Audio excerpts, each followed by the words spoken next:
Darwin. Bonjour, je vous propose aujourd'hui la découverte des courbes vectorielles et de leurs principes. Alors c'est Monsieur Pierre Bézier qui est à l'origine de ces courbes vectorielles, donc elles sont appelées également courbes de Bézier. Son idée c'était que nous n'allons pas procéder par calcul pour les produire, mais que nous allons nous dessiner ces courbes et que c'était l'ordinateur qui allait calculer les formes vectorielles. L'outil que je vais utiliser c'est donc l'outil plume. Nous allons voir comment. Je sélectionne donc l'outil plume dans ma palette des outils et sur mon document, je vais faire un cliquer-glisser. J'ai créé ici ce qu'on appelle donc un point d'ancrage, qui est le point de départ d'une courbe. Pour avoir une courbe, il me faut un deuxième point d'ancrage. Donc je vais refaire un peu plus loin un cliquer-glisser et j'ai donc ici produit une courbe. Entre ces deux points d'ancrage passe une et une seule courbe. Vous voyez que j'ai également ici d'autres formes qui sont apparues, qui sont en fait la modélisation de ces vecteurs ou tangentes qui vont permettre donc le calcul de ces courbes. Alors je vais continuer, je vais me mettre un peu plus bas, je vais refaire un cliquer-glisser, j'ai donc créé un autre point d'ancrage et il m'est apparu donc une autre courbe entre ce point d'ancrage de départ et ce point d'ancrage arrivé. Je vais fermer ma forme, je me remets sur le point d'ancrage d'origine. Vous voyez que lorsque la pointe de ma plume est strictement superposée au point d'ancrage de départ, j'ai un petit rond qui apparaît en bas à droite de mon outil. Je refais donc un cliquer-glisser. J'ai ici créé une forme vectorielle constituée de courbes. Maintenant, pour manipuler ces courbes, je vais aller chercher l'outil, la flèche blanche, qui est l'outil de sélection directe. Cet outil de sélection directe va me permettre d'intervenir directement sur mon tracé vectoriel, sur ces courbes, à l'aide des points d'ancrage. Donc si je sélectionne un point d'ancrage, je peux le déplacer, un autre point d'ancrage que je déplace, mon troisième point d'ancrage que je me déplace. Et si je veux modifier ces courbes vectorielles, je vais le faire donc grâce à ces vecteurs qui sont terminés ici par des poignées. Si je me saisis d'une poignée, que j'en modifie la taille et l'orientation, vous voyez qu'ici, je modifie ma courbe vectorielle. Donc l'idée de M. Pierre Bézier, c'était simple.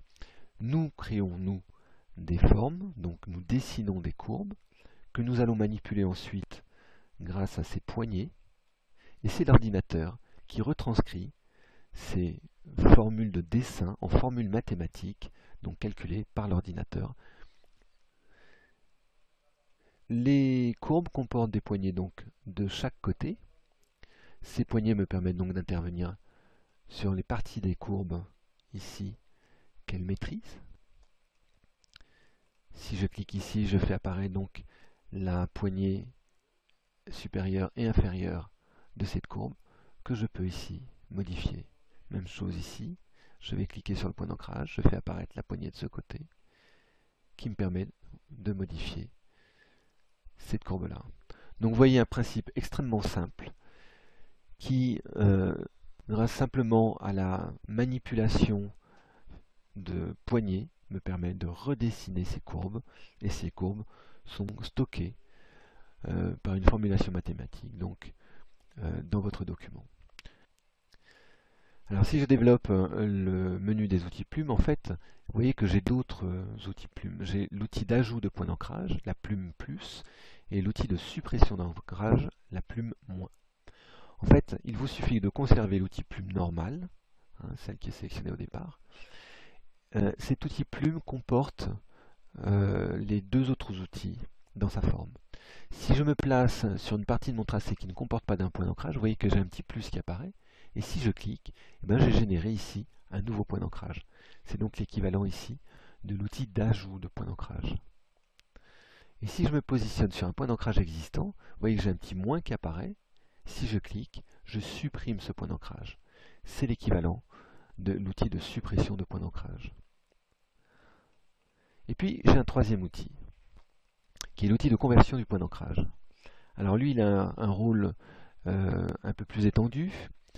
Cet outil de point d'ancrage va me permettre de modifier la nature même de ce point d'ancrage. J'ai ici un point d'ancrage qui comporte deux poignées de part et d'autre, donc des courbes de part et d'autre. Si je clique dessus, je vais supprimer ces vecteurs, donc supprimer des informations d'inflexion de courbe.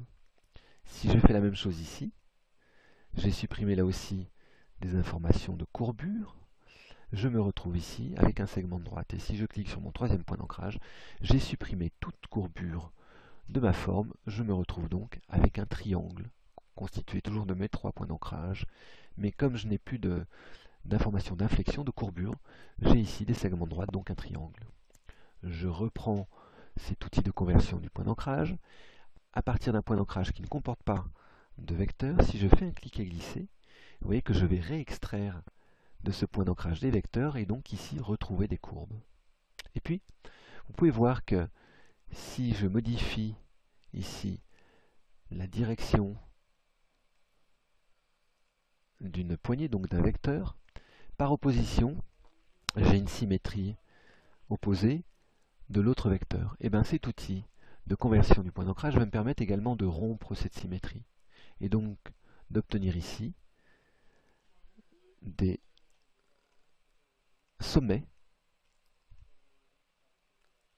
plutôt que d'avoir ici, vous voyez, des courbes dans la continuité les unes des autres. J'obtiens ici donc des sommets indépendants.